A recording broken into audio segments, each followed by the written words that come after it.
পকেটে হাত গুজে হাঁটতে লাগলাম রাস্তার এক পাশ দিয়ে। তখনই পেছন থেকে ডাক পড়লো আমার বন্ধু রাহাতের। পেছন ফিরে তাকিয়ে দেখি হাফ প্যান্ট পরে দাঁড়িয়ে আছে, শরীরে জামা নেই। এক মুহূর্তে একদৃষ্টিতে তাকালাম, এরপর ওর দিকে তাকিয়ে কিরে রাহাত, এমন অবস্থা তোর কি করে হলো? কি অবস্থা করলো রে তোর? হারামজাদা, এসব তোর জন্য হয়েছে। তোকে কে বলেছে যে আমার কথা বলে সকিনার মাকে গিয়ে বলতে যে আমি ওকে ভালোবাসি? আজ তোর জন্যই তোর মা আমার এমন অবস্থা করেছে। আমি কি জানতাম নাকি যে ওর মা এতটাই ডেঞ্জারাস? আল্লাহ পাক বাঁচিয়েছে আমি তোর সাথে ছিলাম না, না হলে তো আমার অবস্থাও খারাপ হয়ে যেত। এইখানে দাঁড়িয়ে তোর কথা শুনতে পারবো না, তাড়াতাড়ি তোর বাসায় চল। তোর বাসা তো সামনে আছে, অনেক মেয়ে আসা যাওয়া করছে আর হাসাহাসি করছে আমাকে দেখে। হাসাহাসি করবে না? যে অবস্থা করেছে তোর, তা দেখে তো আমার নিজেরই হাসি পাচ্ছে। তোর কি জন্য ওখানে যাওয়া লাগবে একটু বলবি? আরে ভাই, আমি তো শুধু আমার ময়নার সাথে দেখা করার জন্য গিয়েছিলাম, কিন্তু আমার সাথে যে এমন কিছু হয়ে যাবে আমি তো ভাবতেও পারিনি। আমার জামা প্যান্ট খুলে রেখে দিয়েছে ভাই। তুই আর কথা না বাড়িয়ে প্লিজ আগে বাড়িতে চল, কিছু পরে তারপর বাসায় যেতে হবে। আচ্ছা বাসায় আয়। আব্বু আর আম্মু তারা একটা অনুষ্ঠানে গিয়েছে, আমাকে যেতে বলল। আমি যাইনি, কারণ ভালো লাগছিল না। তাই তোর হয়তো চিন্তা নেই, বাসায় কেউ নেই, তাই চলে যেতে পারবি। শালা, তোর কথা শুনে এত সময় ধরে চলে যেতে পারতাম। কথাটা বলে দৌড়ে আবিরের বাসায় চলে গেলাম আমি। হায় রে রাহাত, তোর এই কি অবস্থা হলো? মানুষের শুনলে কি বলবে? অবশেষে আমি একটা গাদা বন্ধু জুটালাম। আমি মুচকি এসে বাসের উদ্দেশ্যে রওনা দিলাম। আপনাদেরকে তো আমার পরিচয়টাই দেওয়া হলো না, চলেন আমি আমার পরিচয়টা আপনাদেরকে দিয়ে দিই। আমি আবির, পরিবারের একমাত্র সন্তান। আমার আর কেউ নেই। আমার বাবা ছোটোখাটো একটা ব্যবসা করে। আমি এবার ইন্টার শেষ করলাম, এখনও ভার্সিটিতে অ্যাডমিশন নেওয়াই হয়নি, কারণ আব্বু এখনও সিদ্ধান্ত নেয়নি আমি কোন ভার্সিটিতে পড়ব। আবিরের বাসায় এসে ওর জামা কাপড় পরে নিচে আসলাম। তখনই আবির বাসায় আসে। এরপর ওর উদ্দেশ্যে বলি, শালা এইসব না করলে আজকে আমার সাথে এইসব কিছুই হতো না। তোর জন্য এইসব কিছু হয়েছে, মান সম্মান সব কিছুই চলে গিয়েছে। ভালো হয়েছে কে বলেছে? তোকে চোখ টিপ মারার জন্য, তাই তো আমি বলে দিয়েছি। আর ওই দিন তোকে বলেছিলাম না আমার জন্য তুই হালিম কিনে নেওয়ার জন্য? সেদিন হালিম খাওয়ালে তো আর বলতাম না। কি কিপটামি শোধাও, তার জন্য এমনটা হয়েছে। বন্ধু, তুই আমার বন্ধু নাকি শত্রু সেটাই আমার এখন সন্দেহ হচ্ছে। সাধারণ একটা হালিমের বাটির জন্য আমার নামে এত বড় মিথ্যা কথা ছড়িয়ে দিতে তোর একবারও বুক কাঁপলো না? আমার চুলের আগা পর্যন্তই কাঁপলো না, তাহলে বুক কাঁপে কি করে? না বন্ধু না, এটা আমি বিশ্বাস করি না। আমি বিশ্বাস করি না বন্ধু, এটা কি করে হলো? তুই শালা ডায়লগ মারা বন্ধ কর। তুই কি ভেবেছিস আমি এগুলো কিছুই বুঝি না? এসব হয়েছে এসব তোর জন্য। ওই হালিমের জন্য তুই যদি ওই দিন সুন্দর করে খাওয়াতি, তাহলে এত কিছু আর হতো না। বাহ বন্ধু বাহ, তুই হয়ে গেলি মির্জাফর। সাধারণ একটু খাওয়া নিয়ে তুই এমন একটা ঘটনা ঘটাই ফেললি, যা বন্ধু যা। আজকে চিনতে পেরেছি যে মির্জাফর কাকে বলে। ওরে আমার সোনা গো, মনে হচ্ছে তোর মুখ থেকে এখন বলি ফুটেছে। আহা সোনা গো আমার, তোমার মুখে মনে হয় এখন লাগাম দিতে হবে আমার। চুপ শালা, কথাই বলবি না। তুই আমাকে যে অপমান আমি হয়েছি সেটা তুই যদি হতি তাহলে বুঝতে পারতি। বিশ্বাস কর বন্ধু, তোর জায়গায় যদি আমি থাকতাম তাহলে এখনই কচু গাছের নিচে আমি নিজেই ফাঁসি দিয়ে দিতাম। কিন্তু দেখ, তুই তো কচু গাছ, এমনকি কলা গাছ, কোনো গাছের সাথেও ফাঁসি দিচ্ছিস না। এবং কি তোর লজ্জা শরম এতই বেশি যে তুই এখনও এখানে বসে এইসব কথা বলছিস। আরে বন্ধু, এইসব বলেই তুই মনে হচ্ছে আমাকে অপমান করছিস, কিন্তু চিন্তা করিস না, তোর এইসব অপমান আমার গায়ে লাগবে না। তোর গায়ে লাগবে কি করে? কারণ তোর তো গন্ডার চামড়া, তাই না? ঠিক আছে, সমস্যা নেই। আচ্ছা চল একটু হেঁটে আসি। যাওয়া যায়, কিন্তু কোথায় যাব সেটাই ভাবতেছি। চল একটু বাজারের ওপারের যে রাস্তাটা আছে ওখানে একটু হেঁটে আসি। ওখানের আবহাওয়াটা অনেক সুন্দর, আর শহরের মাঝখানে যে সুন্দর একটা নদীর বীজ বানিয়েছে না, সেরকম। না রে ভাই, আমার তো সন্দেহ হচ্ছে তুই ওখানে মেয়ে দেখতে যাবি। তুই যেমন লুচ্চা, তোর কথা আমার বিশ্বাস হয় না। মেয়ে দেখলে তোর মুখ দিয়ে মনে হয় লোলা বের হয়। দিলি তো এখন আবার আমাকে অপমান করে। সারা তোর মনে হয় ভাত হজম হয় না আমাকে অপমান না করে? চুপ করবি? যদি না যেতে ইচ্ছে করে তাহলে আমি একাই যাব, তুই থেকে যা। আরে তুই এত রাগ করছিস কেন? তুই আমার জানেমন বন্ধু না? তোর সাথে একটু দুষ্টামি করব না আমি? আচ্ছা চল দুজনে গিয়ে হেঁটে আসি, বাসায় বোরিং লাগছে, ভালো লাগছে না আর। ঠিক আছে তাহলে চল। আমি আর রাহাত আমরা দুজন হেঁটে চলেছি বাজারের পাশে। একটা নদীর পিচ আছে, ওখানে ঘুরছি। জায়গাটা অসম্ভব সুন্দর। এই জায়গার মধ্যে আমরা ছোটবেলায় কত ঘোরাঘুরি করেছি, সবগুলো স্মৃতি ওখানে লুকিয়ে আছে। ওখানে আমরা গেলে আমাদের মন ভালো হয়ে যায়। এক কথায় বলতে গেলে মন প্রশান্তির জায়গা এই একটি জায়গা। দেখ দোস্ত, দুটো সুন্দরী মেয়ে যাচ্ছে। কথাটা বলে আমি বললাম, এই যে সুন্দরী, তোমার পেছনে সাইডটা হেভি লাগছে, আমার বন্ধু আবিরের পছন্দ হলো। রাহাত কথাটা পুরোপুরিভাবে বলবে তখনই আমি ওর মুখ চেপে ধরলাম। মেয়েগুলো কথা শুনে বলল।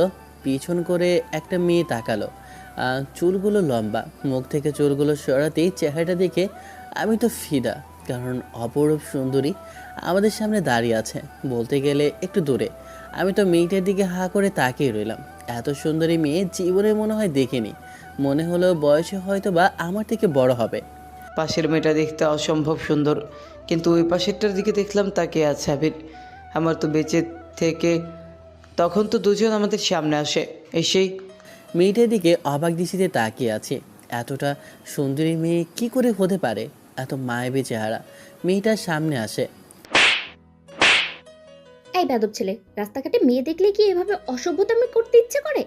তোদের বাসায় কি মা বোন নেই? মেয়েটা আমাকে ঠাস করে একটা থাপ্পড় দিয়ে দেয়। তখনই মাথায় রক্ত চেপে ওঠে। মেয়েটার উদ্দেশ্যে রাগী গলায় বলে ওঠে, মা বোন আছে কিন্তু বউ নেই, আর আপনি আমাকে মারলেন, আপনার সাহস কি করে হয়? কি অসভ্যতা করেছো? আমি তোমার থেকে বড় বয়সে হব আর তুমি আমার সাথে এইভাবে কথা বলছো? দেখে তো মনে হয় বয়সে বড়, মানে আপনি আমার নানির বয়সে, তাই খেয়াল করিনি। সরি নানি, আমার ভুল হয়েছে। কথাটা বলা মাত্রই দেখলাম মেয়েটা তেলে বেগুনে জ্বলে উঠল। রাগে চোখে আমার উদ্দেশ্যে বলে ওঠে, কি বললি তুই? আমি বুড়ি আর আমি নানি? এসব কি বলছিস তুই? তোর মাথায় কি সমস্যা আছে নাকি? তোর সমস্যা কোথায় দেখেছি? দেখা গিয়েছে যেতে আমাকে এইসব বলছিস না? আপনি নিজেই তো বললেন আমার থেকে আপনি বড়, তাই তো বললাম আপনি আমার নানি হবেন। তাছাড়া কি আমি বলতে যাব কোন দুঃখে? আমি শুধু বলেছি আমি তোমার থেকে বড় হব, এটা বলিনি যে আমি তোমার নানির বয়সী। সাহস কি করে হয় আমাকে এইসব কথা বলার? তুমি জানো আমি কে? ওরে বাবারে, আমি ভয় পাইছি। আমার কলেজাটা তোর একটু হাতে নিয়ে বাসায় দিয়ে আসো না, আমি তো ভয়ে হাত পা কেঁপে উঠছে আমার। এই যে মিস, আপনি যদি নিজের পরিচয় না জানেন তাহলে আমার সামনে থেকে ফুটেন। কথাটা বলা মাত্রই মেয়েটা রেগে আমার শার্টের কলার চেপে ধরে আর বলে ওঠে, এই ছেলে, একে তো আমাকে অপমান করেছিস, তার উপরে আবার আমার মুখে মুখে কথা বলছিস। কি বোঝাতে চাইছিস আমাকে? তোর মতো ছেলেদেরকে কিভাবে সোজা করতে হয় এই নীলা খুব ভালো করেই জানে। এই রাহাত পরিচিত একটা গুন্ডি মেয়ের হাতে, কি করবে রে ভাই? আমার তো কলেজা পানি শুকিয়ে যাচ্ছে। পেছনে তাকিয়ে দেখি হারামজাদা ওই পাশের মেয়েটার সাথে হেসে হেসে কথা বলছে। দেখে তো শরীরের মধ্যে মনে হয় রক্তচাপ বেড়ে গিয়েছে। আপনাদেরকে তো এর আগে কখনো এইখানে দেখিনি। আপনারা কি এখানে নতুন এসেছেন নাকি? আসলে আমরা এখানে ঘুরতে এসেছিলাম। আমার বান্ধবীর সাথে এখানে জায়গাটা নাকি অনেক সুন্দর। আমরা আসলে শহরে থাকি, উনি আমার বড় বোন। আমি ইউনিভার্সিটিতে ফার্স্ট ইয়ারে আছি। তাই নাকি? আমরা তো এবার ফার্স্ট ইয়ার। শালা হারামজাদা, আমরা এখানে ঝগড়ায় মরে যাচ্ছি আর এখানে ও প্রেম চুদাচ্ছে। শালা পেছনে একটু তাকিয়ে দেখ আমার কি হচ্ছে এখানে। শার্টের কলারটা ছেড়ে দেন কিন্তু, না হলে কিন্তু আপনার অবস্থা খারাপ করে ফেলবো। তোর মতো লুচ্চা বদমাস কত আমি সোজা করে দিয়েছি, তার হিসাব নেই। তুই আমাকে হুমকি দিচ্ছিস? কি ভেবেছিস আমি তোকে ছেড়ে দেব? এত সহজ না। এই নীলের কাছ থেকে তুই ছাড় পাওয়া এত সহজ না। থাপ্পড় আর অপমান এগুলো তো আর মেনে নেওয়া যাচ্ছে না। তখনই মেয়েটার উদ্দেশ্যে বলি, আমি আপনার ঘরে জামাই লাগি না যে এইভাবে আপনি আমাকে শাসন করবেন। আমাদের কথার মাঝে তখন দেখলাম যে আবির আর মেয়েটা দুজনে ঝগড়া করছে। আমি তো দুজনকে টেনেই সরিয়ে দিলাম। আবিরের হাত ধরে টানতে টানতে নিয়ে আসতে লাগলাম। তখন পাশের ফারজানা, আপু, আমরা এখানে বেড়াতে এসেছি, ঝগড়া করতে না। শুধু শুধু তুমি এখানে ঝগড়া করেছো কেন? মানুষের দেখলে কি বলবে? আর আব্বু আম্মু যদি জানতে পারে তাহলে কি বলবে? আব্বু আম্মু আমাদের চিন্তা করছে। চলো আমরা হোটেলে চলে যাই। আরে বন্ধু, এত হাইপার হওয়ার কি আছে? মেয়েটা তো অনেক সুন্দরী, পটিয়ে নিলেই তো হতো। চুপ শালা, একটা কথা বলবি না, তোর কথা শুনতে চাই না। তুই বেশি কথা বলিস। তুই শালা ওই মেয়েটার সাথে বক বক করছিস। তুই দেখছিস না ওর বোনের সাথে আমার ঝগড়া চলছে? কি করব বল? ও ওর বোনের মতো এত সুন্দরী তো আমি হাতছাড়া কী করে করতে পারি? তুই তো সিনিয়র নিয়ে পড়ে আছিস, আমি না হয় ওকে নিজের করে নিলাম। ওর কথা শুনে আমার রাগ হলো, তাই পাছায় একটা লাথি মারলাম। দৌড়ে ওখান থেকে উম, ও হাঁপাতে লাগলো। আমি ওর পিছনে যেতে লাগলাম। সময় কখন যে পার হয়ে গিয়েছে বুঝতেই পারিনি। সন্ধ্যাবেলা বাসায় ফিরতে দেখলাম সব কিছু অন্ধকার। লাইট জ্বালাতে দেখলাম আব্বু টেবিলে বসে আছে, হাতে তার পেন্টের পেল। মনে হয় আজকে আমার খবর আছে। ভয়ে ভয়ে আমি উপরে যেতে লাগলাম। তখনই আপু পেছন থেকে ডাক দিয়ে বলে ওঠে, কি নবাবজাদা, কি ভেবেছো ওপরে চলে যাবে? আজকে তোমাকে কিছুই করব না? এ তো সহজ না। ওপরে চলে গেলে সব কিছু মাফ হবে না। আজকে কি করেছো সব কিছুই আমি জানি। আল্লাহ গো, ওই মেয়েটা আবার আব্বার কাছে বিচার দেয়নি তো? তাহলে তো আমার অবস্থা এখন শেষ করে ফেলবে আব্বু। তারপরে আমি তো এখন পেন্টি হিসু করে দেওয়ার মতো অবস্থা। তখনই আব্বু আমাকে অবাক করে দিয়ে বলে ওঠে, রফিক ভাইয়ের দোকানে এতগুলো টাকা তুই যে বিল করেছিস, টাকাগুলো দিচ্ছিস না কেন? এরপর তোর আম্মু গতকাল তোকে গ্যাসের জন্য টাকা দিচ্ছে, ওই গ্যাস বিল না দিয়ে তুই কি করেছিস? এরপর আমাদের নেটের যে টাকা ছিল সবগুলোই টাকা দেওয়া হয়েছে তোকে, সব টাকাই তুই দাও, কিছুই তো করিস না। আমি তো কথাগুলো শুনে চুপচাপ হয়ে গেলাম। কারণ কি বলবো, টাকাগুলো কি দিয়ে তো আমি বন্ধুদের সাথে মেলায় ঘুরতে গিয়ে হাওয়া করে ফেলেছি। কিরে কথা বলছিস না কেন? বুঝতে পেরেছি না, লাতোকা ভূত বাতাসও নিহিমান্তে। কথাটা বলে আব্বু আমার কাছে আসতে লাগলো। তখন আমি চিৎকার করে বললাম, আম্মু দেখো, তোমার এই জামাই আমার আজকে মনে হয় মেরেই ফেলবে। সাধারণ একটা বিষয় নিয়ে তোমার জামাই আমার সাথে কি করছে দেখো। কি হয়েছে? তোমার ছেলেটা বাসায় আসতে না আসতে ছেলেটাকে নিয়ে তুমি শুরু করে দিয়েছো? এইসব কি? এই ছেলেটা কি ঘরেতে শান্তিতে তোমার জন্য থাকতে পর্যন্ত পারবে না? তোমার আদরের ছেলেকে জিজ্ঞেস করো বাইরে গিয়ে কি করে, ওর জন্য এই অবস্থা। ওকে কেউ বলেছে যে সব জিনিসের মধ্যে যাওয়ার জন্য? আমার ছেলে এখনো বাচ্চা, এগুলো কিছুই বুঝে নাকি? তুমি বুঝিয়ে দিতে।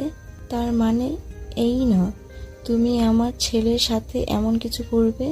তোমার ছেলের অত্যাচারে আমার আর ভালো লাগছে না। তোমার ছেলেকে আমি ঢাকা ইউনিভার্সিটিতে অ্যাডমিশন করিয়ে দিব। আম্মু, আমি ঢাকা গিয়ে পড়াশোনা করতে পারবো না। আমি দেশে থেকে তোমার সাথেই থাকবো, আর এখান থেকেই পড়াশোনা করব। তোমার জন্য তোমার ছেলেকে ছেড়ে দিচ্ছি, কিন্তু এটা আমার শেষ কথা। আমি তোমার ছেলেকে ঢাকায় পড়াবো, এখানে আমি আর পড়াতে পারবো না। তোমার ছেলের অ্যাডমিশন আমি করে রেখেছি ঢাকা ইউনিভার্সিটিতে, আর কোনো কথা শুনতে চাই না। আব্বু কথাটা বলে নিচে চলে যায়। আমি কি করব, মন খারাপ করে বসে রইলাম। আম্মু আমাকে বোঝাতে লাগলো যে ঢাকায় পড়াশোনা করলে ভালো হবে। আমার ভালোর জন্য এসব কিছু ভাবছে আব্বু। কি আর করব, বাসায় খাওয়া দাওয়া করে নিচের রুমে এসে শুয়ে পড়লাম। কারণ আব্বু যেহেতু একবার একটা কথা বলেছে, তার মানে আমাকে ঢাকায় অ্যাডমিশন করিয়ে দিবে আব্বু। রাতে ঘুমিয়ে আছি, তখনই ফোনের স্ক্রিনে তাকিয়ে দেখি কারো একটা মেসেজের শব্দ। ফোনটা হাতে নিয়ে দেখি নাম্বারটা আননোন। প্রোফাইল পিকচারটা দেওয়া নেই, মেসেজ লেখা ছিল কেমন আছেন। উত্তর দিব কি করে বুঝতে পারছি না। কোনো কিছু না ভেবে বলে উঠলাম, জি আলহামদুলিল্লাহ, কিন্তু আপনাকে ঠিক চিনতে পারলাম না। আমার নাম্বার কোথা থেকে পেয়েছেন? হয়তো বা কোনো এক জায়গা থেকে পেয়েছি, বা কেউ দিয়েছে, বা কেউ নিজে থেকে দিয়েছে। আসলে আপনার কথা কিছুই বুঝতে পারছি না, কি বলছেন আপনি? দারুণ। আমি অপরিচিত, আমার নাম অপরিচিত, আমি থাকিও অপরিচিত, এবং কি কথা বলছিও অপরিচিত। তাহলে কি এখন আমরা কি করতে চান? কি যে বলছেন আপনি? তখনই মনে হলো হঠাৎ করে ওই দিন মেয়েটার নাম্বার নিয়ে কল দিয়েছিলাম। তার মানে ওই যে সুন্দরী মেয়ে, বুঝতে পারলাম আমার সাথে মজা নিচ্ছে। মেয়ে মানুষ এভাবে ঘুরিয়ে পেঁচিয়ে কথা বলতে পারে তা আমার জানা ছিল না। তাই আমি একটু হেসে বলে উঠি, তাই নাকি? তাহলে তো ভালোই হলো, অপরিচিত থেকে পরিচিত হলাম। ধীরে ধীরে না হয় বন্ধু, এরপর সম্পর্ক হবে গভীর। তাই নাকি? তাহলে আপনি অপরিচিত মানুষদেরকে এভাবে পরিচিত বানিয়ে সম্পর্কে জড়িয়ে যান নাকি? এভাবে কতজনের সাথে সম্পর্কে আছেন শুনি একটু। এখনও তো কোনো সম্পর্কের মধ্যে জড়াতে পারিনি। কি বলবো বলেন, কাউকে মনটা দিতে পারিনি, কিন্তু একজনকে দিয়েছি। সে যদি একটু রাজি হয় মানে দয়া মায়া দেখায় আর কি। গরিব তো। হো মা, তাই নাকি? তো জানতে পারি সে মানুষটাকে? জেনে কি করবেন? তার কথা জেনে কি আপনি তাকে আমার সাথে মিলিয়ে দিতে পারবেন? চেষ্টা তো করতে পারি, তাই না? একটু চেষ্টা করতে ক্ষতি কি? দেখি না পারি কিনা। ওমা তাই নাকি? তাকে দেখেছি সমুদ্রের নদীর তলপারে, কিন্তু যাওয়ার ক্ষমতা নেই কারো। সাধারণ মাঝি আমি নদীর ওপরে দেখার ক্ষমতা আছে, কিন্তু ভেতরে গিয়ে ছোঁয়ার ক্ষমতা যে আমার নেই। কিন্তু ইচ্ছে আমার গভীর, চেষ্টা করলে সবই সম্ভব। হয়তোবা জীবন দিয়েও চেষ্টা করব একটিবার ছোঁয়ার। হোমা তাই নাকি? আপনি দেখি অনেক সুন্দর করে কবিতাও বলতে পারেন। তার মানে আপনি কবি নাকি? আমি কবি না, কিন্তু কবির ছোট ভাই বলতে পারেন। আমার বন্ধু রাইটার, আর ওর থেকে মাঝে মাঝে কবিতা শুনি। ওই থেকে কিছু লেখা আপনাকে বললাম আর কি। বুঝলাম। আপনি যে আমাকে চিনতে পারছেন তা আমি ঠিক বুঝতে পারছি। বুদ্ধিমান লোকের ইশারাই যথেষ্ট। একটা কথা, আপনার বড় বোন যা করলো আমার ভাই তো প্রচুর রেগেছিল। আরে আপনাদের কোনো ধারণা নেই আমার বড় বোন কতটা ডেঞ্জারাস। আপনি বিশ্বাস করবেন না, আপনার মতো এবং কি আপনার বন্ধুর মতো এমন কত ছেলেকে যে আমার বোন পিটিয়ে সোজা করেছে তার কোনো হিসাব নেই। কেন, আপনার বোন পুলিশ নাকি যে ছেলে পিটিয়ে সোজা করে, মানে চোর ডাকাত? আরে আমার বোন পুলিশ না, কিন্তু তার থেকেও ভয়ঙ্কর একজন মানুষ। শুনলে তো আপনার এখনই হাঁটু কাঁপা শুরু করবে। ওমা তাই নাকি? তাহলে তো শুনতে হয়। তাহলে বলুন, আপনার বোন এমন কি করে যার জন্য আমার হাঁটু কাঁপবে? আমার বোন ইউনিভার্সিটির একজন টিচার, আরও খুবই ভয়ানক, বলতে গেলে রাগী স্বভাবের একজন মানুষ। সামনে বয় কেউ কিছু বলতে পারে না। কিন্তু হ্যাঁ, এটা ঠিক, আমার বোন কখনো কাউকে ভালোবাসেনি, এমনকি বিয়ে করতে চাচ্ছে না। আমার আব্বু অনেকবার বলেছে, কিন্তু এখনো বিয়ে করতে রাজি না। বললো যদি বিয়ে করবে। মনে মনে ভাবতেছি আমার হিরো বন্ধু আবির কি পারবে ওর নায়িকাকে পটাতে, না মায়ের খেয়ে বসে থাকবে? আপনি আবার কি ভাবছেন? আমরা তো আগামীকালকে শহরে চলে যাব, এখানে ঘুরতে এসেছিলাম। এরপর ফারজানার সাথে কথা বলতে বলতে ওর ভার্সিটি সম্পর্কে জানলাম। আব্বু আম্মুকে বলে ওইখানে অ্যাডমিশন হতে হবে। রুমে শুয়ে আছি, তখনই ফোনটা বেজে ওঠে। ফোন স্ক্রিনে তাকিয়ে দেখি রাহাত কল করেছে। এত রাতে হারামি কল করেছে কেন তা বুঝলাম না। ফোনটা রিসিভ করলাম, তখন রাহাত ওপাশ থেকে বলে ওঠে, কিরে মামা, ঘুমিয়ে গেলি নাকি? এত রাতে তো তুই জেগে থাকিস না। কল করে আবার বিরক্ত করলাম না তো? প্রথম তো কল করে বিরক্ত করেছিস, তার উপর আবার জিজ্ঞেস করছিস যে বিরক্ত করলাম না তো। হরামজাদা, মস্কারি করার জায়গা পাস না তাই না? আরে না, এমনি জিজ্ঞেস করলাম আর কি। আর বিরক্ত হলেও আমার কি। আচ্ছা যাই হোক, তোকে বলতে চাচ্ছিলাম যে আমি তো একটা ইউনিভার্সিটিতে অ্যাডমিশন নিব। ওরে আমার জানেমান চার্জার কথা বলছিলাম তোকে। তুই কি ওই ঝগড়াটে মেয়ের বোনের কথা বলছিস?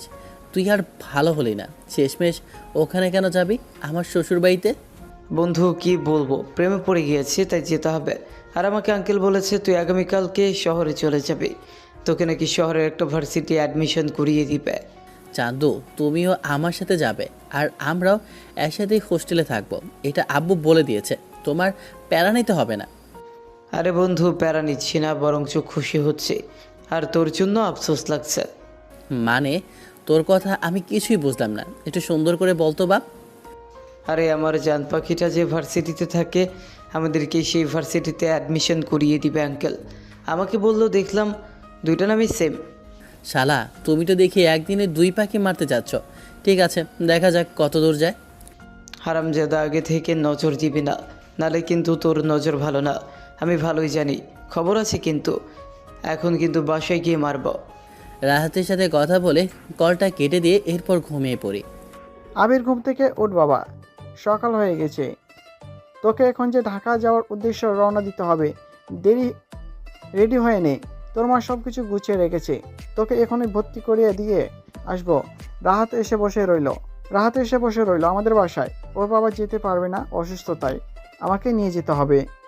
কী আর করার আছে। আব্বুর কথা শুনে ঘুম থেকে উঠে ফ্রেশ হয়ে নিই। এরপর সব কিছু গোছগাছ করে আমরা বের হব। আম্মুকে জড়িয়ে ধরি। আম্মু কান্না করে দিল, কারণ কখনো এত দূরে যায়নি আম্মুকে ছেড়ে, তাই আম্মু কান্না করছে। আম্মুর এমন অবস্থা দেখে আব্বু রেগে আম্মুকে বলে ওঠে, হয়েছেটা কি? তোমার ছেলেটা মাত্র কিসের জন্যই তো যাচ্ছে। এখানে সারা জীবন তো আর ঢাকায় থাকবে না, আর ওখানে পড়াশোনা করবে, অন্য কিছু না, ঠিক আছে? এখানে পড়াশোনা করো হবে না, তাই ঢাকায় পড়াশোনা হবে বলে ওকে আমি হোস্টেলে দিয়ে আসবো। তুমি এভাবে কান্না করে আমাদের দিনটা খারাপ করো না। রাহাত অনেক আগেই রেডি হয়ে আমাদের বাসায় বসেছিল, এরপর আমরা সবাই গাড়ি করে ঢাকা যাওয়ার উদ্দেশ্যে রওনা দিলাম। আব্বুর চেনা জানা একটা ভার্সিটি আছে, ওখানে তার একজন বন্ধু ভার্সিটির প্রিন্সিপাল, তাই ওই ভার্সিটিতে আমাদের অ্যাডমিশন করিয়ে দেওয়ার উদ্দেশ্যে রওনা দেয়। দুইজন ওই ভার্সিটিতে গিয়ে কোনো ঝগড়া করবি না বা কারোর সাথে কোনো মারামারি এমন ধরনের। যদি আমি কোনো খবর পাই তাহলে দুটোকে মেরে ফ্যানের সাথে ঝুলিয়ে দিব। আঙ্কেল আপনি তো জানেন আমি কেমন, আমি তো ঝগড়ার মধ্যে একদমই নেই। আবির বরঞ্চ আমাকে নিয়ে যায় এসবের মধ্যে। হরমজাদা আমাকে এখানে ফাঁসিয়ে দিয়েছে, ওকে একবার পাই তারপর তোকে দেখাবো। প্রায় 5 ঘন্টা পর আমরা ঢাকায় এসে পৌঁছাই। এরপর আমরা সোজা একটা ভার্সিটিতে চলে যাই। ভার্সিটিটা বেশ বড় আর ক্যাম্পাসটা অনেক সুন্দর, দেখে মনে হচ্ছে প্রাইভেট ইউনিভার্সিটি। ভালো করে তাকিয়ে দেখি সাইনবোর্ডের মধ্যে লেখা আছে ডেফোডিল ইউনিভার্সিটি। ব্যাস, এটা অনেক সুন্দর, বিশেষ করে ক্যাম্পাসটা বেশ ভালো লেগেছে, তাই আমি আব্বুর পেছনে যেতে লাগলাম। এরপর আমরা একটা অফিসের মধ্যে যাই, ওখানে দেখলাম একজন বৃদ্ধ লোক দাঁড়িয়ে আছে। ওনাকে দেখে আব্বু বলল, কিরে বন্ধু, কেমন আছিস? ভুলে গেছিস নাকি এতদিন পর তোর সাথে দেখা? আরে বন্ধু, তুই একটিবার কল করলি না যে তুই ভার্সিটিতে চলে আসলি, তারপরে না হয় এখানে আসবি, আগে এখানে চলে আসলি। ছেলেগুলোকে নিয়ে এত জার্নি করে ওরা আবার এখানে আসলো। না, আমি ওদেরকে অ্যাডমিশন করিয়ে দিয়ে বাড়িতে চলে যাব। আসলে কিছু কাজ পড়ে আছে, আজকে আমার কিছু মাল শিপমেন্ট যাবে, তার জন্য আমাকে আবার বাড়িতে যাওয়াটা খুব জরুরি রে।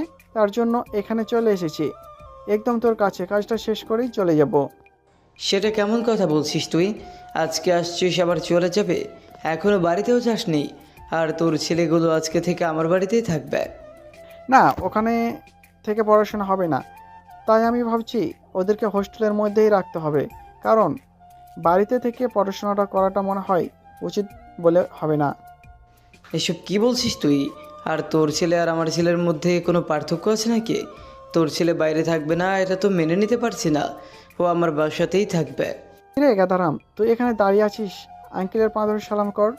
বুঝতে বাকি রইল না উনি যে আব্বুর বন্ধু। আমি সালাম করব, তখনই আঙ্কেল আমার উদ্দেশ্যে বলে ওঠে, থাক বাবা, এসবের কোনো প্রয়োজন নেই। তো ছেলে তো অনেক বড় হয়ে গিয়েছে, মাশাআল্লাহ অনেক সুন্দর দেখতে। আমার মেয়েটা তো এই এবছর মাত্র গ্র্যাজুয়েট কমপ্লিট করলো, এবার এই ভার্সিটির মধ্যে ইংলিশ টিচার হিসাবে আছে। আমাদের নীলামা অনেক বড় হয়ে গিয়েছে, আমি ওর সাথে এখনো দেখাই করিনি। যদি একটিবার শুনতে পারে যে রফিক আঙ্কেল এসেছে আর তুই আমাদের বাসায় যাসনি, তাহলে চিন্তা কর আমার মেয়ে কী করবে। এমনি তো প্রতিদিন কল করে বলে তুই কেন আসিস না, শুধু তোর ছেলেকে নিয়ে আসতে বলে। আরে ছেলে মানুষ আছে এখানে, ওদের সামনে কি বলছিস? যা তোরা বাইরে গিয়ে ক্যাম্পাসটা দেখ, আর এরপর তোদেরকে হোস্টেল দেখিয়ে দিবে তোর আঙ্কেল, ঠিক আছে? আমরা কিছুক্ষণ কথা বলি, এরপর ওখান থেকে আমি বাড়িতে চলে যাব। আব্বু আর আঙ্কেল কি বলছে কিছুই বুঝলাম না, তাই আব্বুর কথা শুনে আমি আর রাহাত আমরা দুজনে অফিস থেকে ভার্সিটির বাইরে চলে আসলাম। ভার্সিটিটা আমরা দুজনে ঘুরে ঘুরে দেখছিলাম, নতুন ভার্সিটি, কিছুই চিনি না, অচেনা জায়গা, তাই দেখতে লাগলাম চারপাশটা।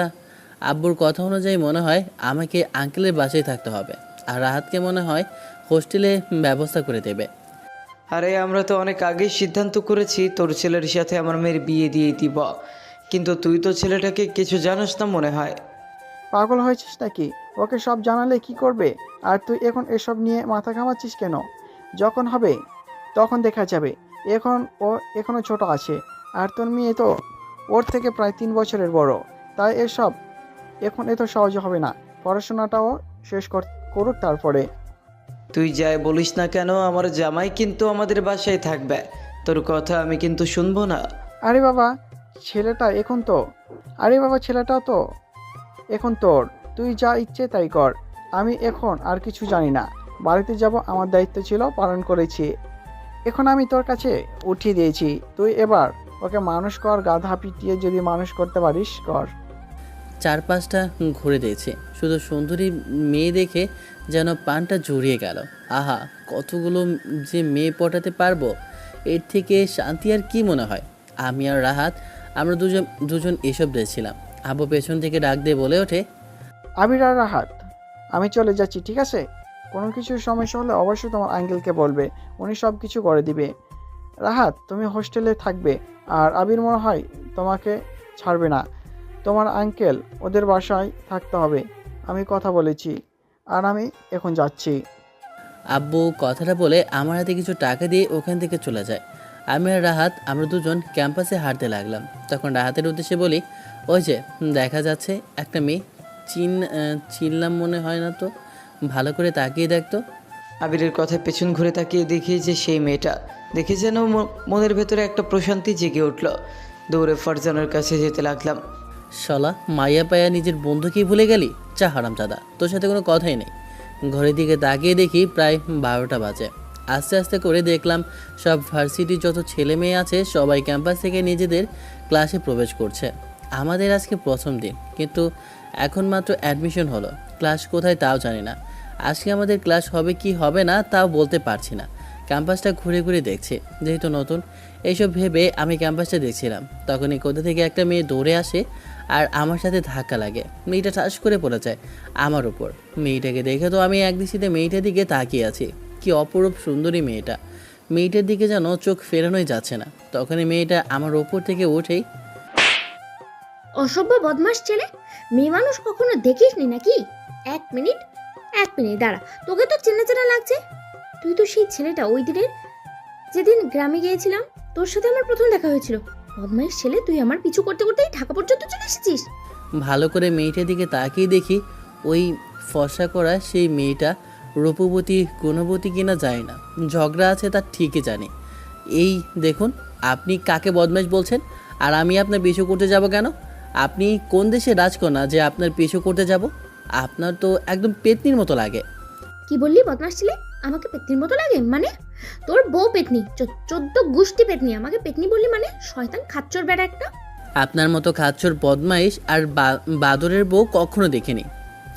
তুই কাকে বাদর বলছিস? হ্যাঁ, আসলে কি বলবো, ঝগড়াটা মেয়েদের সাথে ঝগড়া করাটাই হচ্ছে মহাবড় একটা বিপদ।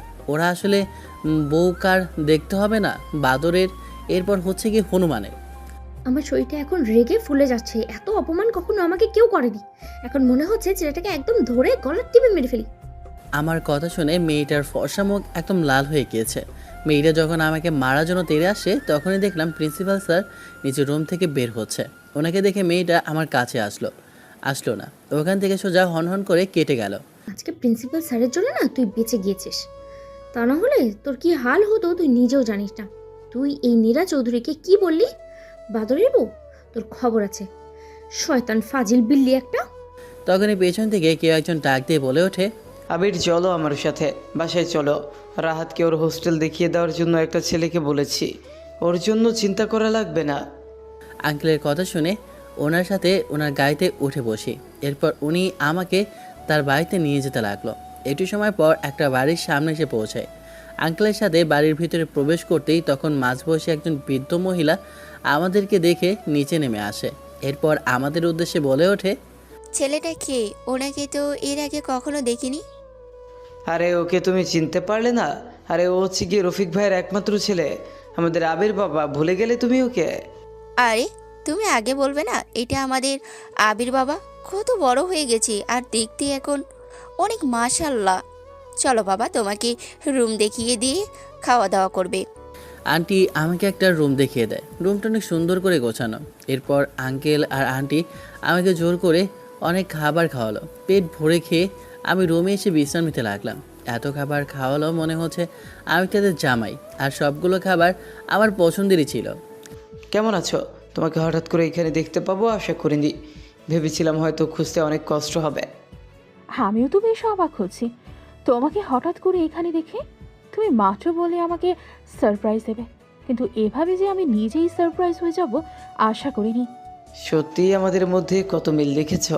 প্রথম দেখা, এরপর আবার একই ভার্সিটি। হয়তোবা আমাদের সাথে একটাই মিল রেখেছে। হোমা, তাই নাকি? তাহলে কি এমন মিল রেখেছে একটু শুনি। কেন? সহজ ভাষা মাত্র 3টি শব্দে বোঝানো হয়। কি করব মশাই, আমি তো বুঝি না, একটু বুঝিয়ে বলেন, তারা হলে বুঝতে সুবিধা হয়।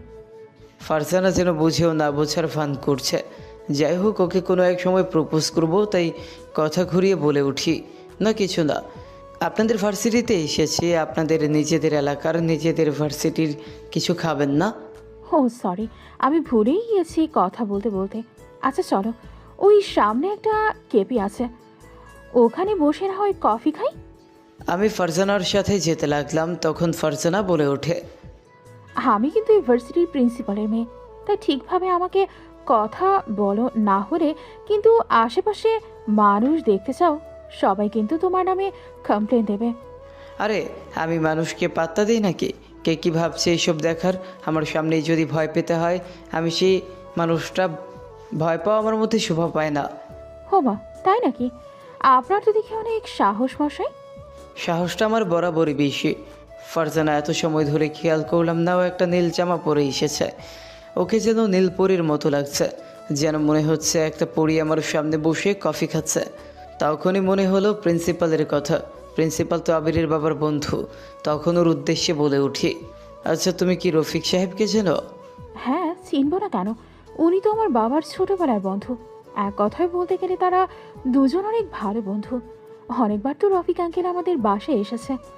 তারা যখনই ঢাকায় আসছে তারা দুইজন বেশ আড্ডা দেয়। হাব্বু তো ওনার কথা শুনে আর ভার্সিটিতে আসতেই চায় না। আমার জানা অনুযায়ী রফিক আঙ্কেল আব্বুর একদম দ্বিতীয় ভাইয়ের মতো বন্ধু। এক মিনিট, তুমি কি তাহলে রফিক আঙ্কেলের ছেলে? ফারজানা কেমন জানি না রহস্যময় কথাটা বলল। দেখলাম ওর কেমন জানি না চিন্তার বাজরেখা বসে গিয়েছে কপালের মধ্যে, চোখের মধ্যে কেমন জানি না একটা চিন্তা জমে আছে। তখন আমি ওর চিন্তামুক্ত করার জন্য ওর উদ্দেশ্যে বলি, আরে না না, তেমন কিছুই না। আসলে ওই দিন আবির আর তোমার বড় বোনের সাথে ঝগড়া হয়েছিল না? ও, ওই দিনের ভাইয়ের কথা বলছো? হ্যাঁ, ও তো ওখানে সাথে এখানে কিসের সম্পর্ক? আমার বন্ধু আবির হচ্ছে কি রফিক আঙ্কেলের একমাত্র সন্তান, তার কথাই বলছিলাম তোমাকে। মনে মনে বলতে লাগলাম, তাহলে আপু শেষমেশ তার ছোটবেলার জামাইয়ের সাথে ঝগড়া করেছে আর তাকে বলেছে সাহায্য করবে। আপু একটু বড্ড বোকা। যদি জানতে পারে তাহলে মনে হয় শাস্তির বদলে তাকে কিস করবে। আরে তুমি আবার কি ভাবতেছো? না না, কিছু না। তোমার তো আবার হোস্টেলে যাওয়ার সময় হয়ে গিয়েছে, আমাকে বাসায় যেতে হবে। খাওয়া দাওয়ার পর চোখটা লেগে গেল, তাই ঘুমিয়ে পড়লাম। ছেলেটা অনেক বড় হয়ে গিয়েছে, কি বলো মমতা? ঠিক বলেছ, সেই ছোটবেলায় দেখেছিলাম আবিরকে, এখন অনেক বড় হয়ে গেছে। আমি ভাবতেছি যত তাড়াতাড়ি সম্ভব ওদের চার হাত এক করে দিতে পারলে আমি শান্তি পাই। তোমার মেয়ে তো সুন্দরী কম না, কত জায়গা থেকে তো বিয়ের প্রস্তাব আসছে, তাই এ ফাঁকে যদি ওদের বিয়েটা সেটা দেওয়া যায় তাহলে ঝামেলা হয় না। ছেলেটা মাত্র ইউনিভার্সিটিতে অ্যাডমিশন নিল, কিছুদিন যাক, এরপর দেখা যাক, তারপর না হবে। বিকেলে ঘুমিয়ে আছি, তখনই ফোনটা বেজে উঠলো। ফোনটা রিসিভ করতে ওপাশ থেকে তখন রাহাত বলে ওঠে, কিরে হারামি, তুই কি এখনো ঘুমিয়ে আছিস নাকি ঘুম থেকে এখনো উঠছিস না? ভালো লাগছিল না তাই ঘুমিয়েছিলাম। আমার জান পাখি কিন্তু তোদের বাসায় থাকে, তাই ওর দিকে একটু খেয়াল রাখিস। তোর কথা ঠিক আমি বুঝতে পারলাম না, কি বলছিস তুই? আরে আমাদের মেহেরাব আঙ্কেলের মেয়ের সাথে তো আমি প্রেম করি, সেটাই বলছিলাম তোকে। ও আচ্ছা, তাই নাকি? হরামজাদা, তাহলে তুই প্রিন্সিপালের মেয়ের দিকে নজর দিলি, ভালো হলি না আর। তোর সাথে থেকে আবার ভালো হওয়ার চিন্তা করছিস তুই? হরামজাদা, এখন এখানে আমার দোষটা কোথায়? তুই তো নিজে থেকেই খারাপ, শালা জন্মের পর থেকেই তো খারাপ হয়ে আসছিস। তুই তো ভালো আর কই ছিলি? এত বড় অপমান, এত বড় অপমান তো আর মেনে নিতে পারছি না রে। তোমার অপমান মেনে নেওয়া লাগবে না, কচু গাছের তলে ফাঁসি দাও। ধুর হারামজাদা। রাতে সাথে আরও কিছু সময় কথা বলে কলটা কেটে দেই। মাত্র ঘুম থেকে উঠেছি, তাই ওয়াশরুমে গিয়ে ফ্রেশ হয়ে একটু ছাদে গেলাম। ছাদের উপরে উঠে তো আমি একদম অবাক, কারণ ছাদের মধ্যে সব জায়গায় আমার পছন্দের ফুল গাছ সাজানো। এটা দেখে আমি যেন খুশিতে আত্মহারা হয়ে গেলাম। এত সুন্দর করে সাজানো, এবং কি আমার মনের মতো যে ফুলগুলো আমি পছন্দ করি ঠিক সেই ফুলগুলোই সাজানো আছে। খুশিতে আমি একটা ফুলের কাছে গিয়ে ফুলটা হাত দিয়ে ধরলাম। তখনই পেছন থেকে কেউ মেয়েলি কণ্ঠে চিৎকার করে বলে ওঠে, এই, কে আপনি? আপনার সাহস কি করে হয় এখানে ছাদে ওঠার? আপনি আমার ফোনে হাত দিয়েছেন? কে কে আপনি? আমাকে ছাদে উঠতে কে বলেছে? মেয়েটার কথা শুনে আমি ভয় পেয়ে পেছন মুড়ে তাকিয়ে দেখি যে মেয়েটার কেউ না, ওই দিনের ঝগড়াটে মেয়েটা। তখনই মেয়েটা আমাকে দেখে তেলে বেগুনে জ্বলে ওঠে। এরপর রাগে গলায় আমার উদ্দেশ্যে বলে ওঠে, তুই? আপনি? মেয়েটা তখনই আমার শার্টের গলাটা চেপে ধরে। এরপর রাগে গলায় চিৎকার করে বলে ওঠে, তোর এত বড় সাহস, তুই গ্রাম থেকে শহরে এসেছিস, তারপর আবার ভার্সিটিতে, এরপর এখন আমার বাসা পর্যন্ত চলে এসেছিস। তুই আসলে কি চাস?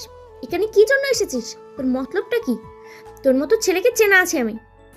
আপনি এভাবে গলা চেপে ধরেছেন কেন? আপনি নিজেকে কি মনে করেন? আপনি কি গুন্ডি নাকি?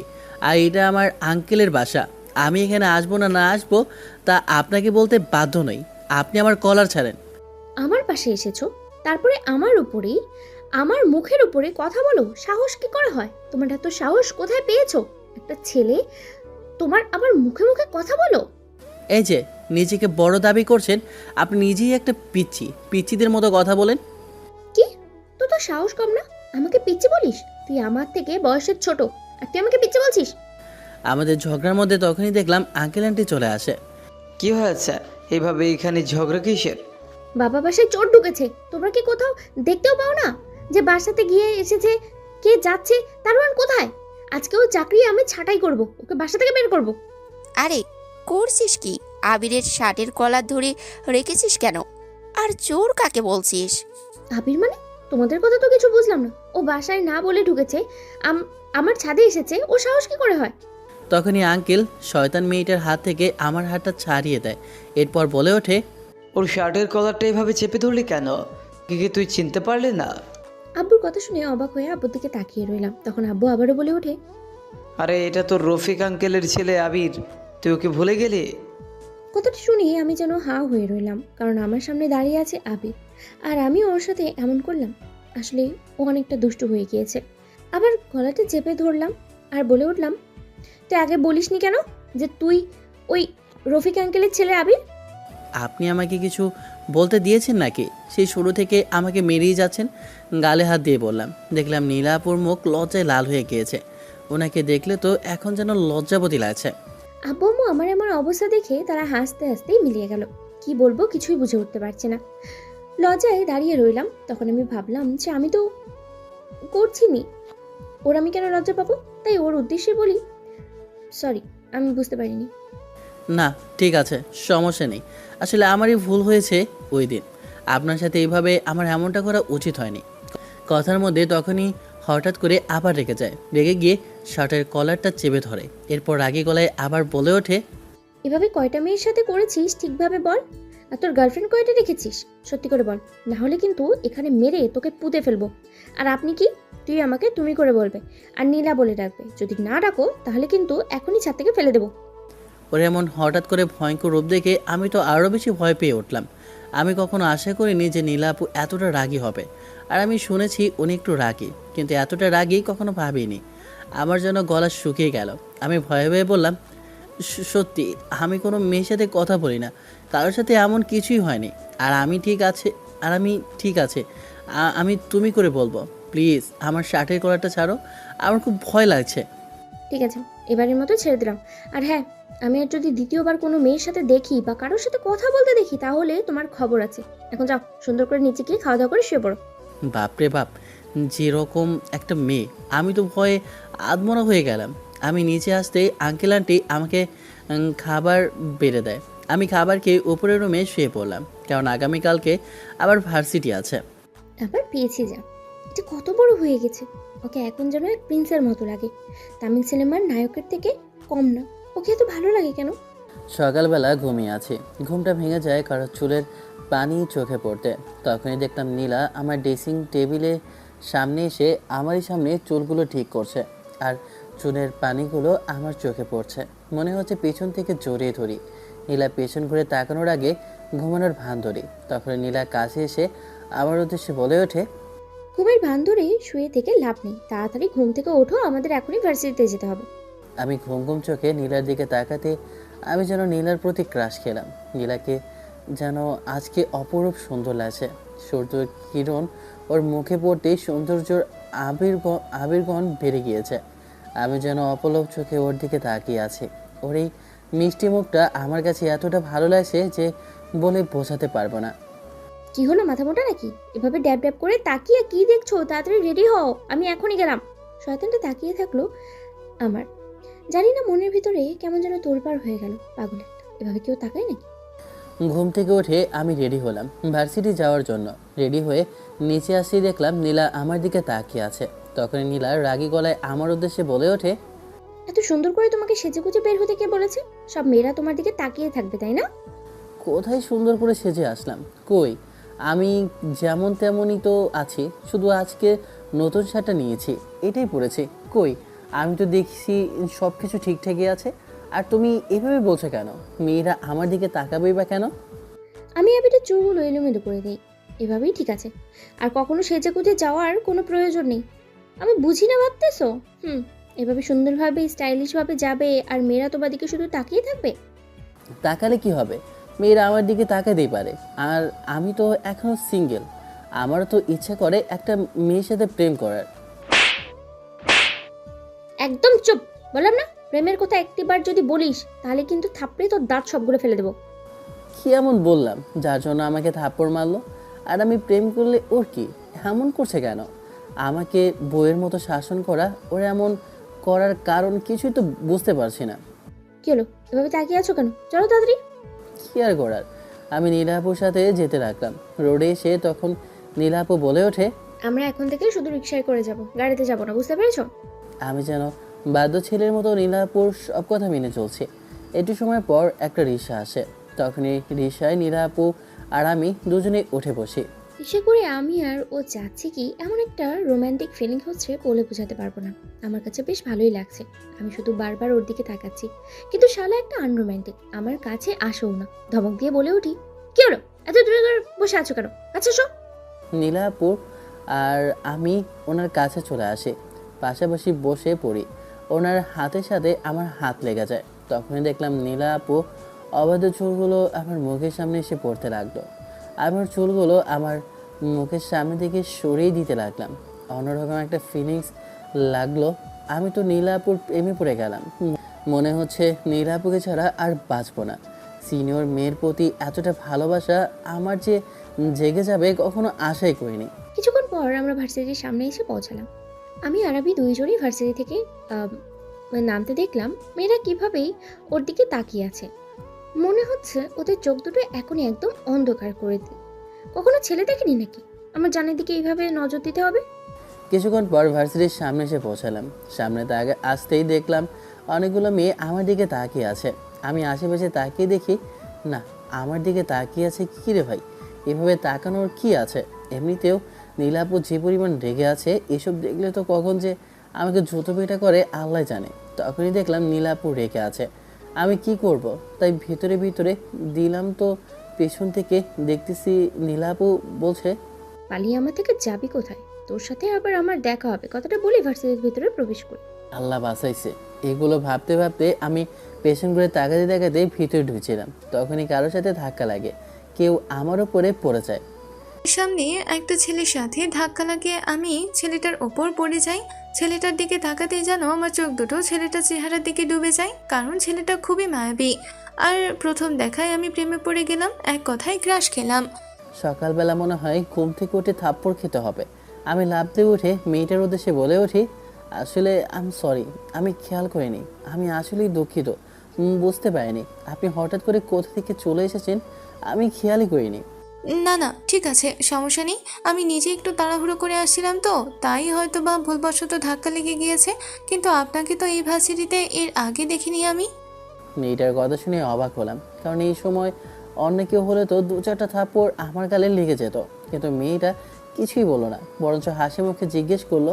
তাই আমি স্বাভাবিক হয়ে মেয়েটার প্রশ্নের উত্তরে বলে উঠি যে আসলে এই ভার্সিটিতে নতুন অ্যাডমিশন নিয়েছি, এই তো ফার্স্ট ইয়ারে। তাই নাকি? তাহলে তো আমরা একই ভার্সিটিতে এবং কি প্লাস একই ক্লাসে দুজনেই। মেয়েটা আমার সামনে হাত বাড়িয়ে বলে ওঠে, আমি শ্রাবণী, আমরা যেহেতু একই ক্লাসে তাহলে আমরা আজকে থেকে ফ্রেন্ড। ঠিক আছে, আমরা যেহেতু একই ক্লাসে তাহলে বন্ধুত্ব হওয়াই যায়। কথাটা বলে হাত বাড়িয়ে দিলাম শ্রাবণীর সামনে। এরপর দুজনে বন্ধুত্ব করলাম। তখনই খেয়াল করলাম যে রাহাত কি যেন করছে আর তাকিয়ে তাকিয়ে দেখছে। ওকে ডাক দিলাম। তখনই রাহাত আমাকে দেখে দৌড়ে এসে বলে ওঠে, কিরে ভাই, এত দেরি করলি কেন? আর সে কখন তোর জন্য অপেক্ষা করছে পাশে রনিকে?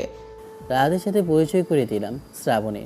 এরপর আমরা তিনজন মিলে একটা গাছের নিচে বসে আড্ডা দিতে লাগলাম। তখন রাহাত বলে ওঠে, ফারজানা দেখলাম আজকে আসেনি, কি হয়েছে? এত দেরি হচ্ছে কেন বুঝলাম না।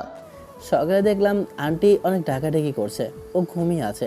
সারা রাত মনে হয় তোর সাথে কথা বলেছে। হরামজাদা, তুই মেয়েটাকে শান্তিতে ঘুমাতে দিয়েছিস?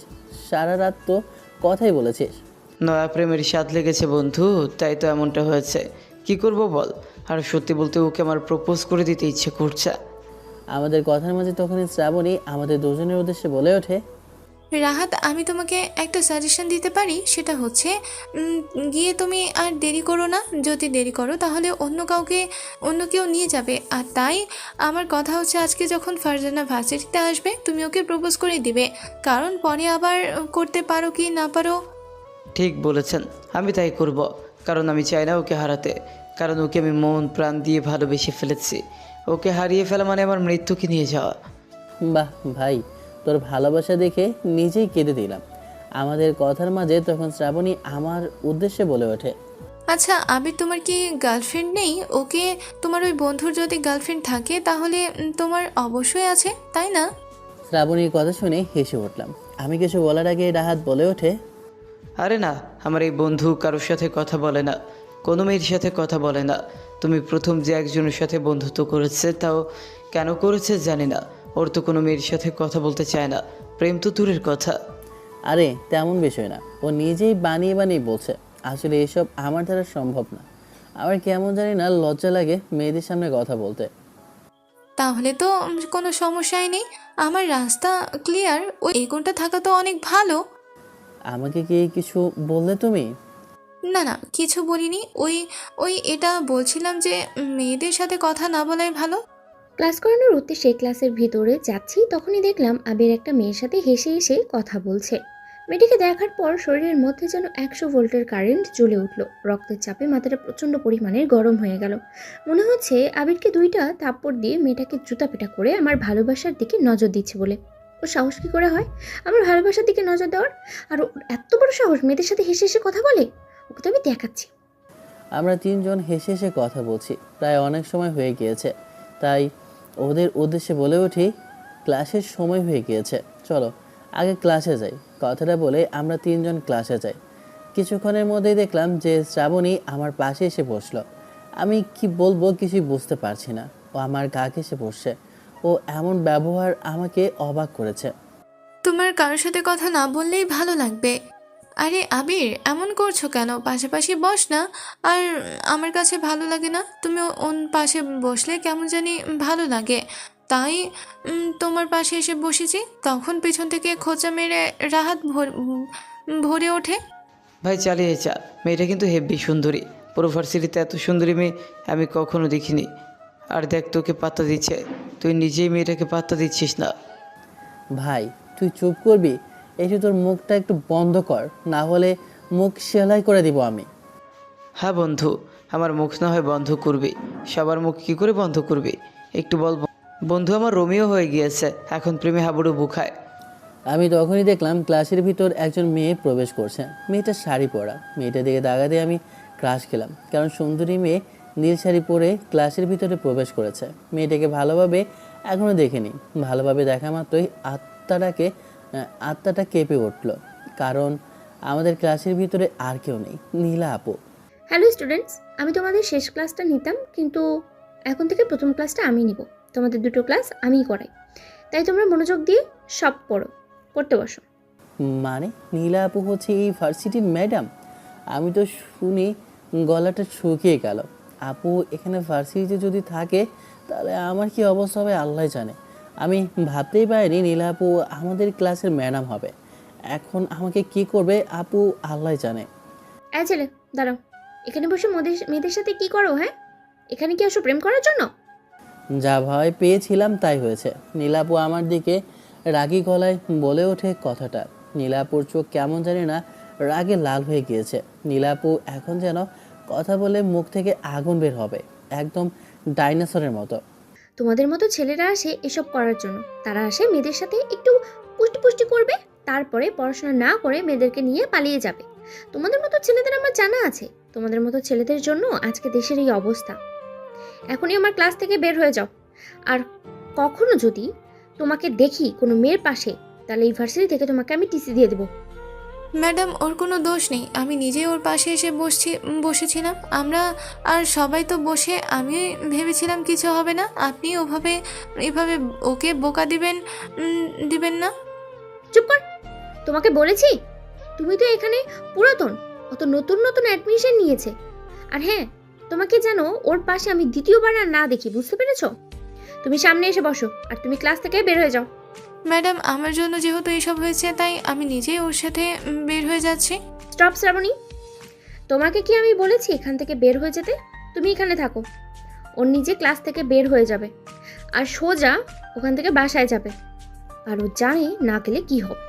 শ্রাবণী রাগে চোখে কথাটা আমার দিকে তাকিয়ে পড়লো। আমার আর বুঝতে বাকি রইলো না, তাই কি আর করবো।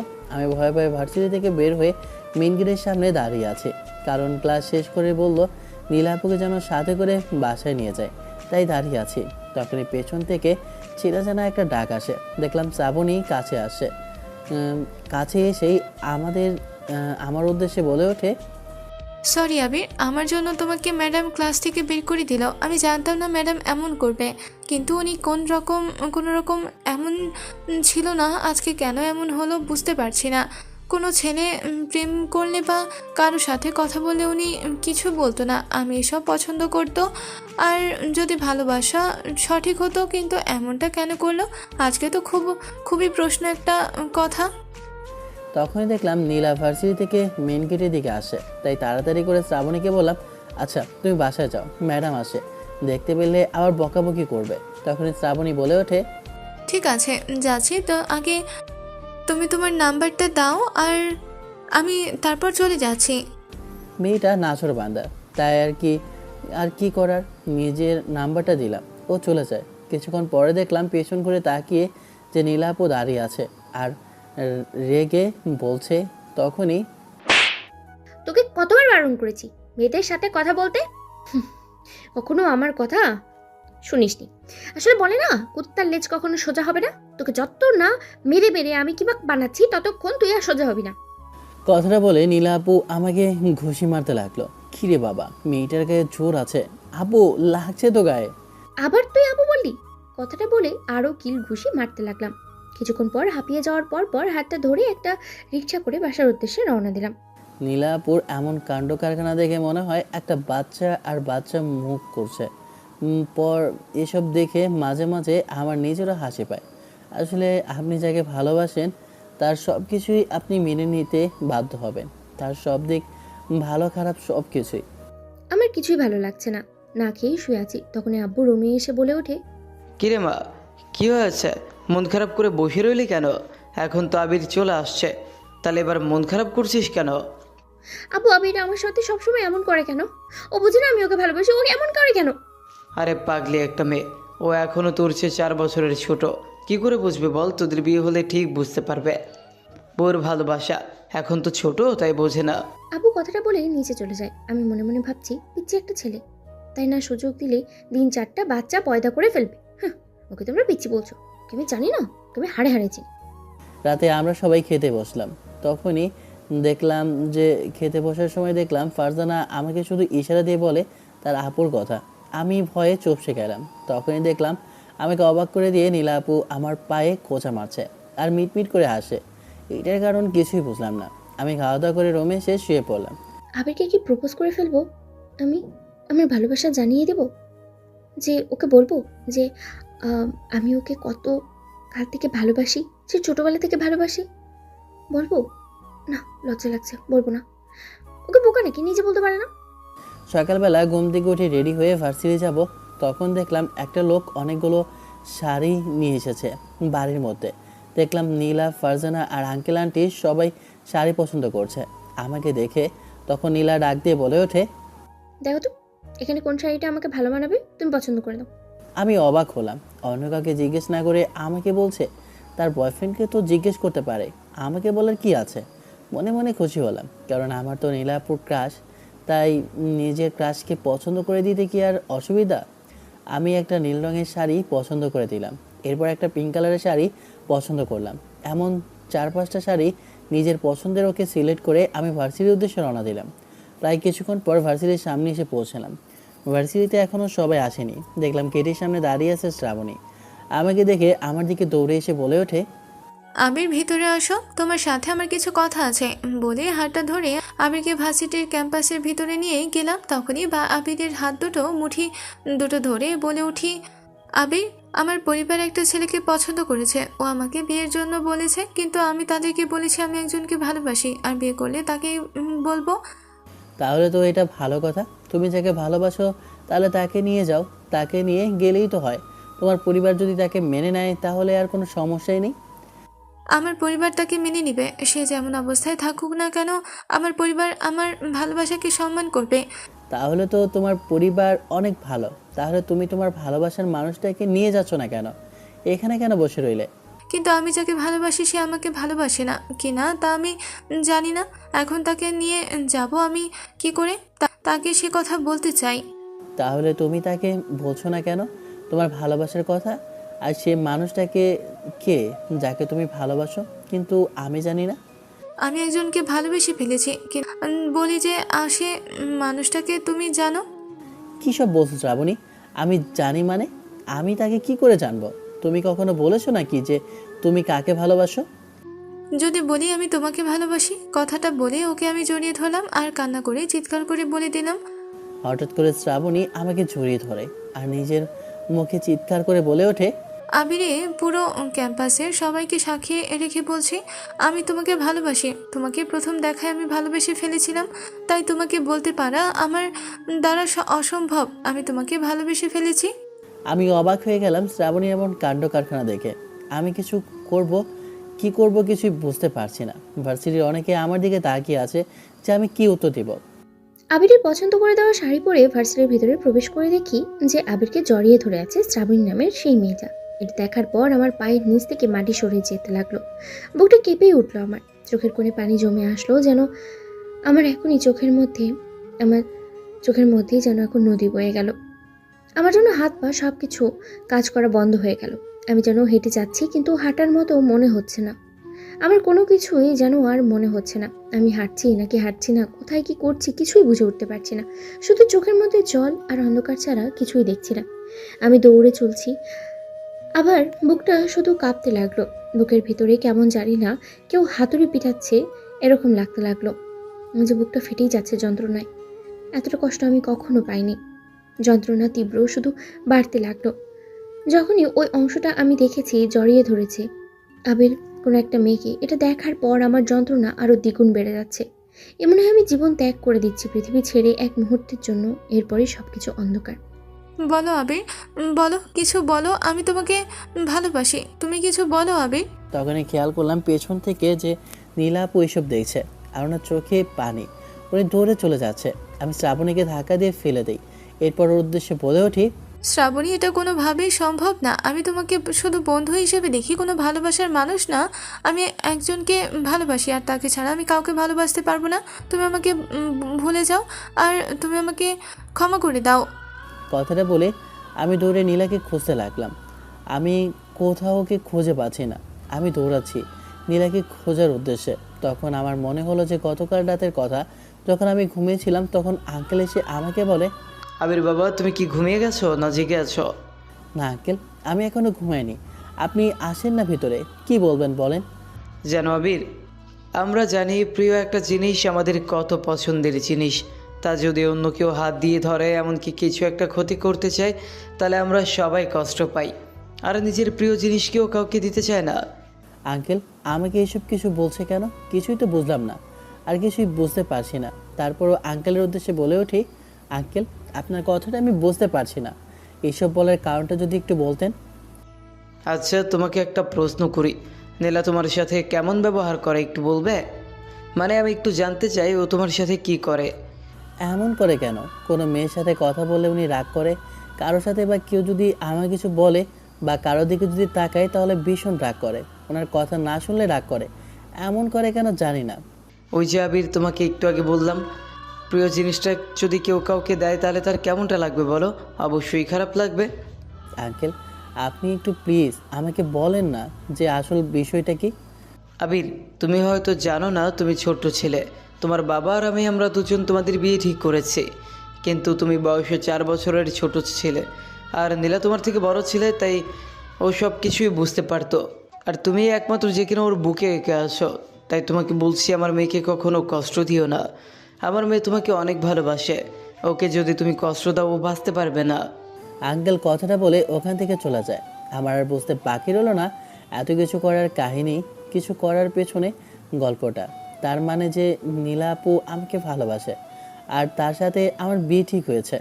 আমি তো খুশিতে আত্মহারা হয়ে যাচ্ছি। কি বলবো, নিজের খুশিটা আমি লুকিয়ে রাখলাম।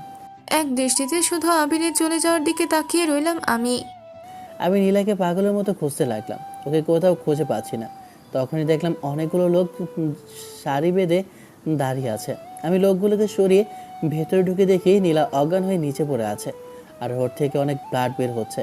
আমি দৌড়ে নিজের শার্টটা খুলে ওর মাথায় লাগিয়ে বেঁধে দিই, কারণ ওর মাথা থেকে রক্ত বের হচ্ছে। আমি ওকে তাড়াহুড়ো করে হসপিটালে নিয়ে যাই।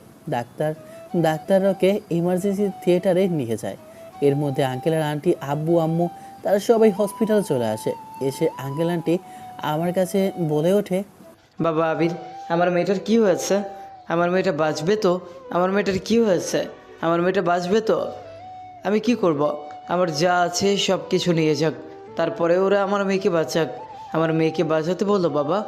আঙ্কেল আপনি শান্ত হন, আপনি কান্না করবেন না, দেখবেন নীলার কিছুই হবে না, সঠিক ও সুস্থ হয়ে যাবে। আল্লাহর উপর ভরসা রাখুন, শুধু আল্লাহ তাআলার কাছে চান, সব কিছুই ঠিক হয়ে যাবে।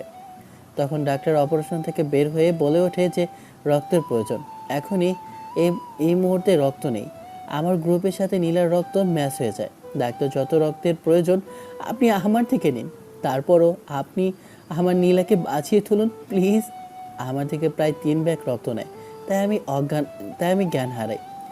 চোখ খুলতেই নিজেকে হসপিটালে আবিষ্কার করলাম। বুঝতে পারলাম যখন থেকে দূরে আসার সময় আবার গাড়িতে ধাক্কা লাগে, আর আমার কিছুই মনে ছিল না। তখনই দেখলাম যে আব্বু আম্মু আমার পাশে দাঁড়িয়ে আছে, কিন্তু আবিরকে কোথাও দেখছি না। মন খারাপ হলো। তখনই আব্বু বলে ওঠে, এমনভাবে তুই হাঁটছিলি কেন মা? কী হয়েছিল তোর যে তুই এইভাবে রাস্তায় হাঁটছিলি? আজ এত বড় একটা দুর্ঘটনা ঘটে গিয়েছে। আমার চোখের সামনে ভাসতে লাগলো আবিরকে জড়িয়ে ধরেছে। এটা এটা ভাবতেই আমার চোখ দিয়ে পানি পড়তে লাগলো। আমার চোখের মধ্যে শুধু একটা স্মৃতি ভাসতে লাগলো। আমি জানি তুই কেন কান্না করছিস। কথাটা শুনে আব্বুর দিকে অবাক হয়ে তাকালাম। তখন আব্বু বলে ওঠে, তুই যে দেখেছিস তা সম্পূর্ণ ভুল দেখেছিস। বরং ও কাউকে ভালোবাসে না, তোকেই ভালোবাসে। তো যাকে দেখেছিস ও আবিরকে ভালোবাসে, কিন্তু আবির শুধু তোকে ভালোবাসে। তাই তো তোর ভালোবাসার জন্য প্রমাণ দেওয়ার জন্য নিজের রক্ত দিয়ে তোকে বাঁচিয়েছে। তাই এখনও অজ্ঞান হয়ে অন্য বেডে শুয়ে আছে। কথাটা শোনা মাত্রই আমার বুকটা কেঁপে উঠলো। আমার জন্য আমি এমনটা করেছি। আমি দূরে সব কিছু সেলাই টেলাই খুলে ফেলে চলে গেলাম আবিরের কাছে। সবাই আমাকে বাধা দেওয়ার চেষ্টা করলো, কারোর বাধা আমি মানিনি। আমি আবিরের কেবিনে গিয়ে ওর হাতে ধরে কান্না করতে লাগলাম। তুমি প্লিজ চোখ খুলো। আমি বুঝতে পেরেছি আমি ভুল করেছি। আমি না বুঝে এমনটা করেছি। প্লিজ তুমি চোখটা খোলো। তুমি ছাড়া আমার কেউ নেই। আমি তোমাকে ভালোবাসি। কারো হাতের স্পর্শে আমার জ্ঞান ফিরে আসে। চোখ মেলে তাকিয়ে দেখি নীলা আমার পাশে কান্না করছে। আমি ওকে শক্ত করে জড়িয়ে ধরে বলে উঠি, তুমি অসুস্থ, তুমি এমন অবস্থায় কি করে নিজের বেড ছেড়ে আসলে? আমি ঠিক আছে, তুমি প্লিজ কান্না করো না। তুমি কান্না করলে আমার খুব কষ্ট হয়। এমনটা তুমি কেন করলে? কথাটা বলে আমি ওকে বসেই মারতে লাগলাম। কারণ আমি তোমাকে অনেক বেশি ভালোবাসি নীলা, তাই আমি তোমাকে ছাড়া বাঁচবো না। তুমি যা দেখেছো তা সম্পূর্ণ ভুল দেখেছো। তোমাকে বোঝানোর চেষ্টা করেছিলাম, কিন্তু তার আগেই তুমি দূরে চলে গেছো। তাহলে বন্ধু, আমরা তো আর আত্মীয়তে যাওয়ার বেশি সময় নেই, আত্মীয়তার মধ্যে চলে গেলাম। কি বলো পিআই সাহেব? ঠিক বলেছেন ভাইজান। তাহলে দেরি এসে বিয়ের কাজটা সেরে ফেলি। শুভ কাজে যে দেরি করতে নেই। তাহলে বন্ধু চল বিয়ের বন্ধন কাজ করি। ওদেরকে ওখান থেকে নিয়ে সোজা বিয়ের পিঁড়িতে বসিয়ে দিব। এরপর পড়াশোনা শেষ করে না হয় তোর ছেলে তোর কাছে থাকবে, আর আমি মেয়েকে নিয়ে যাব। ঠিক আছে বন্ধু। প্রায় 3 মাসের মধ্যে নীলা সুস্থ হয়ে যায়। আর দেখতে দেখতে আমার আর নীলার বিয়েটাও দিন তারিখও ঠিক হয়ে যায়। দেখতে দেখতে 6 মাস কেটে যায়, কিভাবে নিজেরাও জানি না। নিজেদের ভালোবাসা আরও গভীর হতে লাগলো। আমাদের এই বিয়ের দিনটাও শেষ হলো। আজ আমার বাসর রাত। আজকে দাঁড়িয়ে আছি ছাদের উপর। তখন পেছন থেকে রাহাত ডাক দিয়ে বলে ওঠে, কিরে বন্ধু, এখানে দাঁড়িয়ে থেকে কি করবি? নিজের রুমে যা আনতে বলেছে, নিজের রুমে যাওয়ার জন্য, নাহলে কিন্তু সিনিয়র বউ তোকে মেরে কিমা বানিয়ে ফেলবে। যে আগে আমাদের ম্যাডাম তা তো চিনিস তুই। যা শালা। কথাটা বলে আমি রুমের ভিতরে প্রবেশ করলাম। দেখলাম নীলা বেনারসি সাজে বসে আছে খাটের ওপর। আমাকে দেখে নীলা পা ধরে সালাম করলো। আমি ওকে বুকে ঝুড়িয়ে নিলাম। তখন নীলা আমাকে বায়না করে বলে ওঠে, আমার না বেবি লাগবে। এই বেবি কই পাবো? আমাদের নিজেদের হবে। কিভাবে হবে? কি তুমি জানো না? না তো। তাই দাঁড়াও দেখাচ্ছি, শয়তান বলো। কথাটা বলে আমার ঠোঁট ওর ঠোঁটের সাথে এক করে নিল নীলা, আর ওর গরম নিঃশ্বাস আমার মুখে এসে লাগলো। তখন অন্যরকম অন্য জগতে হারিয়ে যায় আর ভালোবাসার গভীরে যায়, যা একটা ইতিহাস। আপনারা বুঝবেন না। গল্পটা এখানে শেষ হলো। কমেন্ট করে জানাবেন গল্পটা কেমন হয়েছে। ভালো থাকবেন, সুস্থ থাকবেন। আল্লাহ হাফেজ, টাটা, বাই বাই।